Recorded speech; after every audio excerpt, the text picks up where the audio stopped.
রিয়া বলল টাইম মতো অফিসে আসবে কিন্তু। আমি বললাম ওকে, ফ্রেশ হবো এখন, রেখে দেই।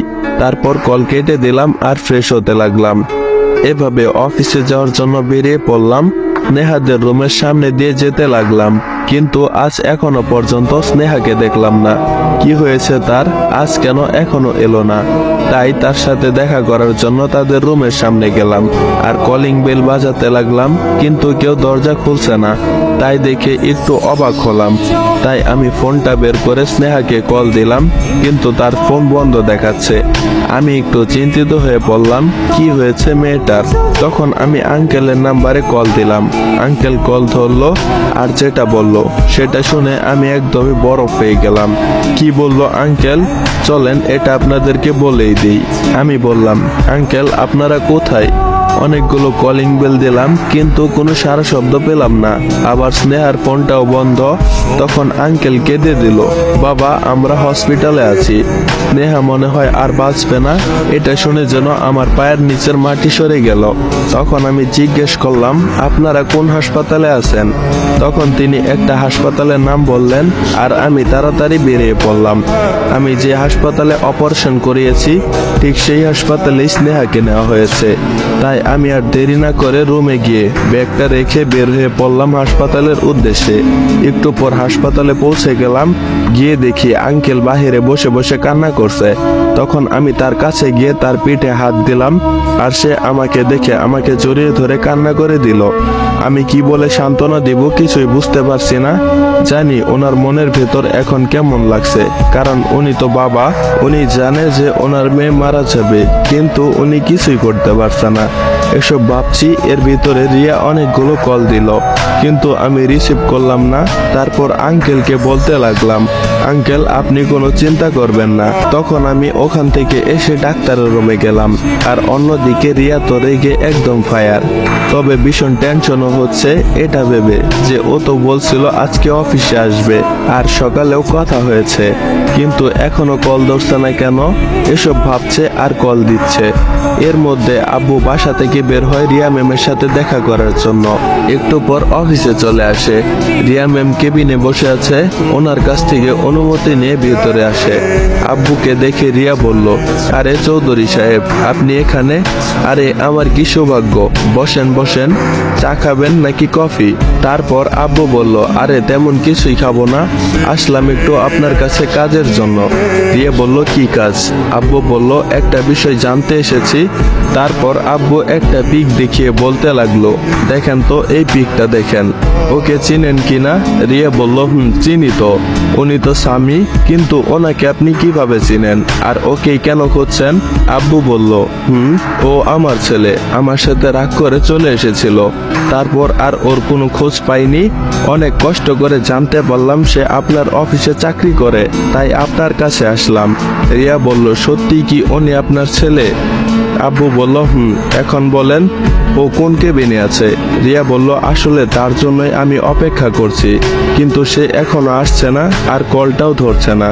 আব্বু বলল, কি বলো, ওর বাসা কোথায়, মানে কোথায় থাকে? রিয়া বলল, দাঁড়ান আমি দেখছি। তারপর সে ল্যাপটপ চেক করে বলল, এই যে ঠিকানা, চলেন তার বাসায় গিয়ে দেখি। তারপর তারা আমার বাসায় যেতে থাকে আর আমি ডাক্তারের রুমে গিয়ে বসলাম। ডাক্তার আমাকে দেখেই বলল, কি অবস্থা স্বামী সাহেব? আমি বললাম, আলহামদুলিল্লাহ ভালো, আপনার? ডাক্তার বলল, ভালো।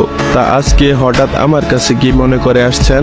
আমি বললাম, আসলে স্নেহা নামের যে মেয়েটা ভর্তি আছে আমি তার সাথেই আসছি, আর তার বিষয়ে একটু কথা বলতে আসলাম।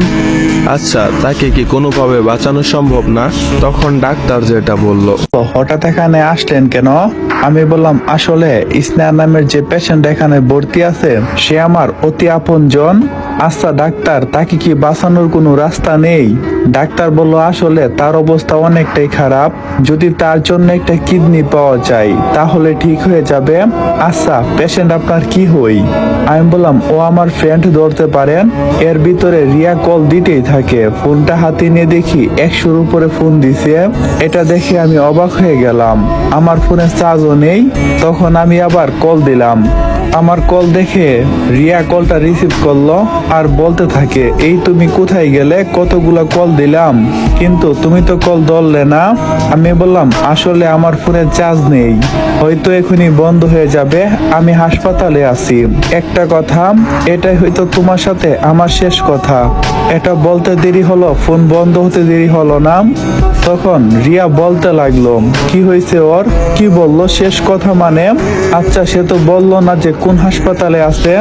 ও শিট, ও কোন হাসপাতালে আছে সেটা তো বললো না। তখন সে আমার নাম্বারে কল দিল কিন্তু ফোনটা বন্ধ। তখন তাদের অনেকটা টেনশন হতে লাগলো। তখন তারা কোন হাসপাতালে যাবে, কোথায় গেলে আমাকে পাবে বুঝে উঠতেই পারছে না। তখন আমি আবার ডাক্তারকে বললাম, আপনি ওর অপারেশনের ব্যবস্থা করেন। ডাক্তার বলল, কি বলছেন, কিডনি কোথায় পাবেন, এতদিন খোঁজার পরও পেলাম না। আমি বললাম, আপনি অপারেশন রেডি করেন, কিডনি আমি দেব ডাক্তার। ডাক্তার বলল, কি বললেন, আপনি পাগল হয়ে গেছেন, আর আপনি যা বলছেন তা ভেবে বলছেন তো? আমি বললাম, আমি ঠিকই বলেছি এবং ভেবেই বলছি।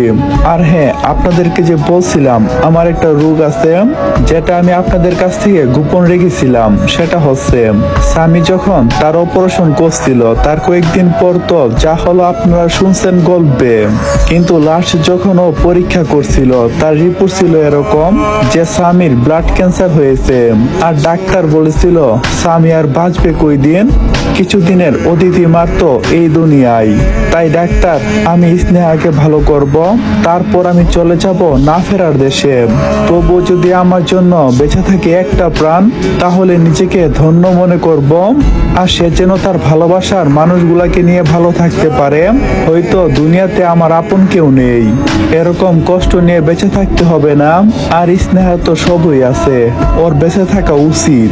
তাই তখন আমি ডাক্তারকে বললাম, ডাক্তার সাহেব, আমি যে স্নেহাকে কিডনি দিয়েছি সেটা আপনি কাউকে বলবেন না, আর তাড়াতাড়ি অপারেশনের ব্যবস্থা করেন।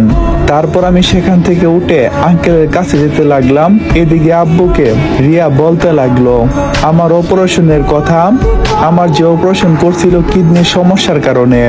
তখন আব্বু কোনো কিছু না ভেবে আমার সৎ মা আর আমার বোনকে ঢাকায় আসতে বলে যে আমাকে খুঁজে পাওয়া গেছে। তখন তো মিম খুশিতে আত্মহারা হয়ে যায় আর তারা ঢাকার উদ্দেশ্যে রওনা দেয়। আব্বু রিয়া মিলে আমার বাসায় যায়, গিয়ে সেখানকার ভাড়াটিয়াদেরকে জিজ্ঞাসা করে, আচ্ছা আপনাদের ফ্ল্যাটে যে স্বামী নামের একটা ছেলে থাকতো সে এখন কোথায় আছে বলতে পারেন? না, বলতে পারি না। তাদের কথার উত্তরে সে ভেঙে পড়ছিল। তখন তারা আবারও বলতে লাগে, কিন্তু বাড়িওয়ালার মেয়েকে নিয়ে তারা হাসপাতালে গেছে। আমার মনে হয় স্বামী সাহেব ওদের সাথেই গেছে, কারণ বাড়িওয়ালার সাথে ওর খুব ভালো সম্পর্ক। আব্বু বলল, আচ্ছা কোন হাসপাতালে গেছে বলতে পারেন? লোকটা বলল, না সেরকম কোনো কিছুই বলতে পারি না। এটা শুনে যেন তারা আমাকে খুঁজে পাওয়ার আশাটাই হারিয়ে ফেলে। এখন একটাই উপায় খোলা আছে, সেটা হচ্ছে শহরের সব হাসপাতালে খোঁজ নিতে হবে।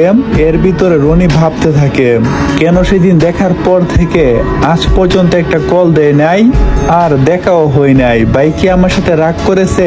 রাগ করছে নাকি? গিয়ে দেখতে হবে। তখন সে বাসার উদ্দেশ্যে রওনা দেয়। আর বাসায় পৌঁছে গিয়ে আমার রুমের সামনে যাই কলিং বেল বাজাতে থাকে, কিন্তু সারা পাচ্ছে না। তখন আমার নাম ধরে ডাকতে থাকে, এই স্বামী ভাইয়া কই তুমি, দরজা খুলো।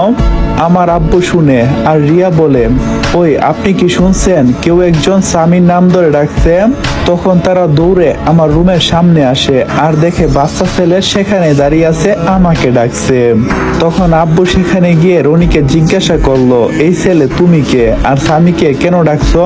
তখন রনি বলল, আমার নাম হলো রনি। আচ্ছা আপনি কি এই বাসার বাড়িওয়ালা? আব্বু বলল, না আমি স্বামীকে খুঁজতেছি। স্বামী কোথায় গেছে? রনি বলল, আমিও খুঁজতেছি, কোথাও পাচ্ছি না। তখন আব্বু বলল, আচ্ছা তুমি স্বামীকে কিভাবে চেনো? রনি তারপরে সবকিছু খুলে বলল, যা শুনে ওদের চোখ দিয়ে পানি পড়ে। কত ভালো একটা ছেলেকে তারা এভাবে কষ্ট দিয়েছে। তখন রিয়া বলে, স্বামীকে কল দিয়ে ওকে পাচ্ছি না, ও শুধু আমাকে একটা কথাই বলছিল শেষমেশ, যে ও নাকি কোন এক হাসপাতালে আছে আর এটাই নাকি ওর সাথে আমার শেষ কথা। আচ্ছা তুমি তো তার কাছের মানুষ, তুমি কি বলতে পারো সে কোন হাসপাতালে গেছে? রনি বলল,